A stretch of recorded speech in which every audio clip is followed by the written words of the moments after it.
বলছি তোমার নামে টাকা তোলার অভিযোগ, কি বলবো এই বিষয় নিয়ে? আমার নামে স্যার আমি এগুলো কিছু জানি না। অভিযোগ করছে তোমার নামে টাকা তোলার অভিযোগ। হ্যাঁ, তুমি কোন দল করো? আমি কিছুই করি না। তুমি কি তৃণমূল করতা?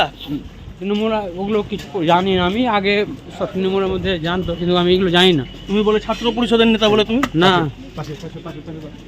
কোন পার্টি করো? তৃণমূল করো? না, টাকা তোলার অভিযোগ আছে তোমার নামে?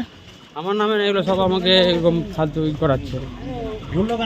আর এখানে একজন তোলাবাজি করতে গিয়ে অ্যারেস্ট হয়েছে, শাহিদুল দেখুন, আমাদের ক্লিয়ার ইনস্ট্রাকশন আছে কি যে লোক কোনো সিন্ডিকেট চালাচ্ছে, তোলাবাজি করছে, অবৈধভাবে কার্যকলাপ সঙ্গে যুক্ত আছে, ওনাদের বিরুদ্ধে আমরা আইন ব্যবস্থা নেব।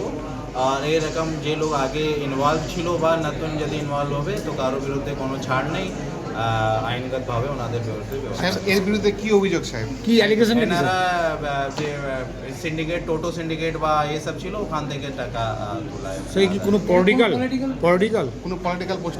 পলিটিক্যাল বা আছে কি না, সিন্ডিকেট থেকে তোলাবাজি করে আমার চোখের ও অ্যাজ এ তোলাবাজ আছে, এটাই আমি এটা কি অভিযোগ হয়েছিল কারণ না পুলিশ এনার বিরুদ্ধে অভিযোগ। স্যার, শহরে যে পৌরসভা যে পার্কিংগুলো আছে তার বিরুদ্ধে কি ব্যবস্থা নিচ্ছেন, কি যদি রিস্ট্রিকশন কোনো দেওয়া আছে? স্পেসিফিক কমপ্লেন আসবে বা কি কোনো রকম কোনো অভিযোগ হবে, আমরা খতিয়ে দেখবো আর ওনাদের বিরুদ্ধে আইনগত